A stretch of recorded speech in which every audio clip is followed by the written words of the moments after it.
Hi guys, welcome back to my channel. My name is Trishang, and if you're new here, I make content on beauty and skincare, and if that seems like your thing, then make sure to subscribe to my channel. So in today's video, we're going to talk about K Beauty's new hydrating foundation. This foundation really attracted me towards it because I like hydrating foundations more than I like matte foundations. I live in Bombay, and ideally I should be wearing a more matte foundation, but somehow I don't like how it looks on my skin, just like any matte foundation, because I feel like I'm more on the dry side. I can get super oily during the day in the summers, but that's because of the humidity. But my skin just by itself, if I'm at home, it's not that oily, so it's somewhere in the middle. I think I have normal skin. Let's just quickly read what it says on Nykaa. It says it's a natural hydrated dewy finish, lightweight and second skin feel. Okay, interesting. Ultra creamy, luxurious texture, locks in moisture, all day comfortable wear, natural to high buildable coverage. Okay, so it says the natural coverage and we can build it up to a full coverage. Cool. Blurs imperfections, perfect for all skin types. Great. So I am in Bombay right now, and the weather here today is 39 degrees, and the humidity is 18%. So it's quite hot outside, and after this I'm going to go and I'm going to show you if this foundation lasts all day long or not. Talking a little bit more about the foundation, it comes in 20 shades, which is great. Not the best actually, it's quite decent. At least compared to other Indian brands, it's a great step ahead. But of course, we've seen better with brands like Makeup Forever and MAC. Like, they have a wide shade range. So yeah, it's decent. A bottle comes with a pump, which is a plus. We require a foundation that comes with a pump so that we can actually control the product and avoid wastage. And like I mentioned, it's a hydrating finish foundation, which is my personal favorite. So I'm really excited to try this out. In today's video, I'm going to try out the foundation. I've bought 3 shades. So it's divided into 4 categories, that is light, medium, tan and deep. I am an NC42 in MAC, so I from that reference bought 3 shades. 115Y, which I think is yellow, 115Y tan, 170Y tan, 180Y deep. Then I got 2 pressed powders in the shade 160Y tan and 130N medium, 2 blushes, one in the shade mid berry and one in dusty rose. So without wasting any time, let's jump right in the video. First we're going to try out the foundation. My skin is already prepped, and I am wearing vitamin C, a moisturizer, and I'm just going to top it off with some sunscreen because I'm going to head out after this and I'm going to come back. This is 155Y tan. It's blending pretty well. Is 170Y tan, which I think is a tad bit dark for my skin, very little. And finally 180Y deep, which is definitely not my shade. So all are very close to my skin tone, but I think 155Y tan blends the best, so I'm just gonna go ahead with that. Considering that we are moving into summers and the weather is really humid today, I'm going to use the Urban Decay All Nighter spray as my primer and also fill in my pores and color correct a little bit. I'm just gonna come back. I'm using the K Beauty color corrector.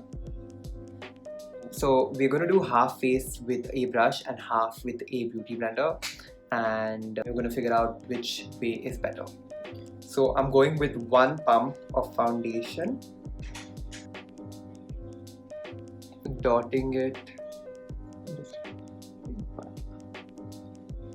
Okay, so I tried to blend it out, but I don't know where it just vanished. It's a good thing that it like blended into my skin, but I see no coverage. It's really like thick when you see it, but when you blend it, there's not much that you can get out of this. Let's see, let's try to build, and we'll see if this can go up to a full coverage like they claim on the website. It's definitely not a medium coverage. Yes, it does look very natural, very nice on the skin, but extremely light coverage. This side is with the brush. This is the final result after layering the product. The product does layer also really well, but I cannot get a full coverage finish with this. Let's try the other side with a beauty blender. I'm taking one more pump. This time I went with a lot more product. Let's see how that works.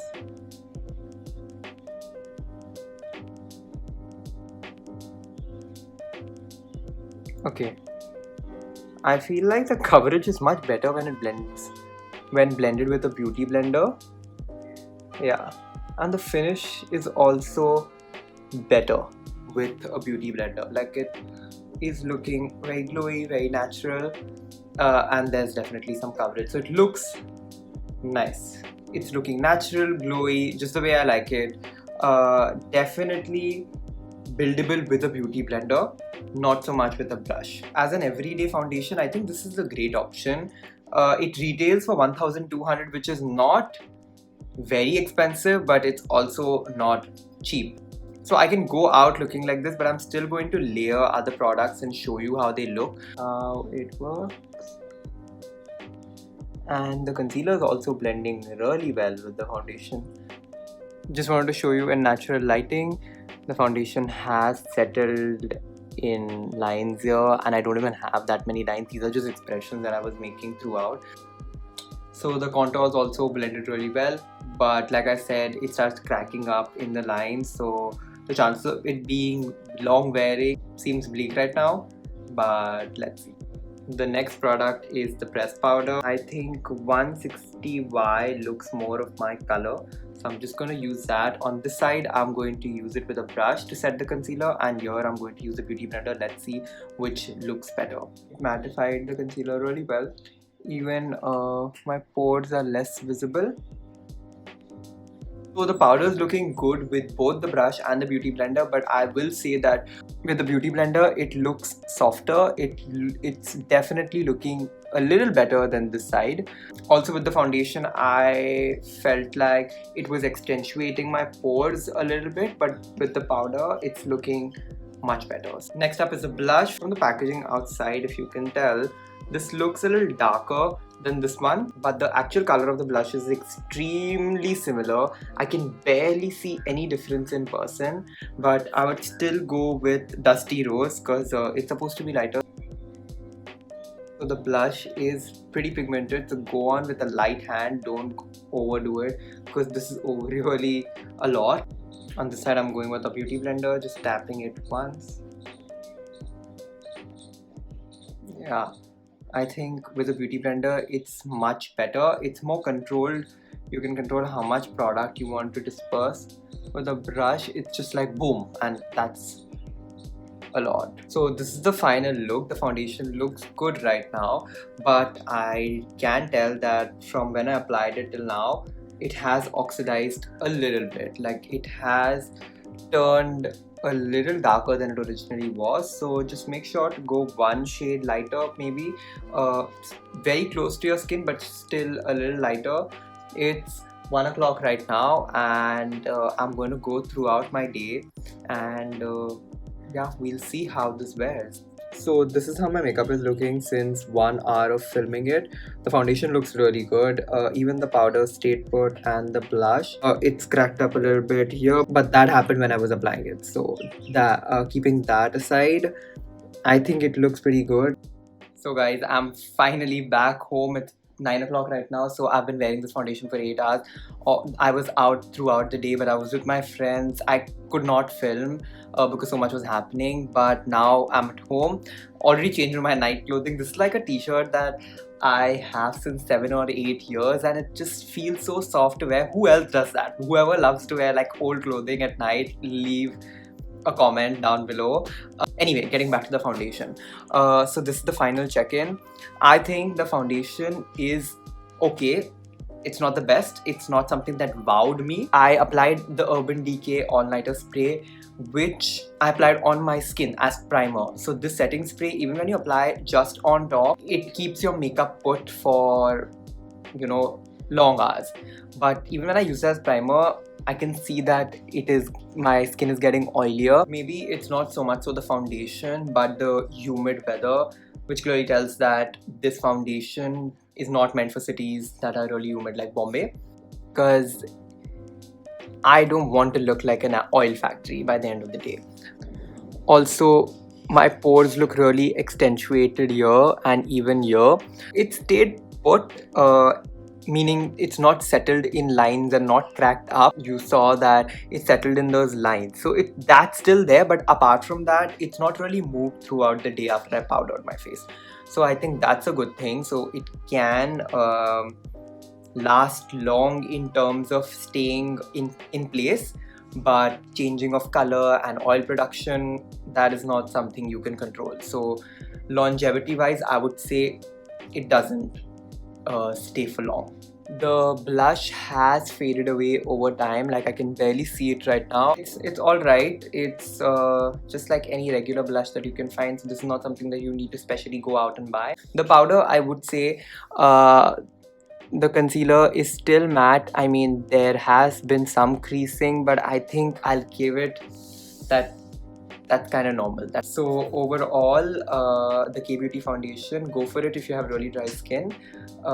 Make sure you choose the correct shade. 1200 I would say is not bad. It's kind of worth it, but there are other options available in the market. The coverage on the foundation is very less. It's very light, but you can build it up and get a more say medium to full coverage. I wouldn't even say full, like somewhere in the middle. Yeah, you can get it, but then you end up using a lot of product. The blush is something you can skip. Even the powder is nice, but then again, I did go on with powder even here, so this place is still getting oily. It's not very oil controlling, but does set the concealer really well. I can still see that the concealer looks good. If you just want it as an under eye powder, yeah, for sure, go for it. That's it for today's video. So if you like this video, hit the thumbs up. Leave a comment down below if you have any feedback to give, or if you have any idea for future videos, and subscribe to my channel. Yeah, I'll see you in my next one. Bye.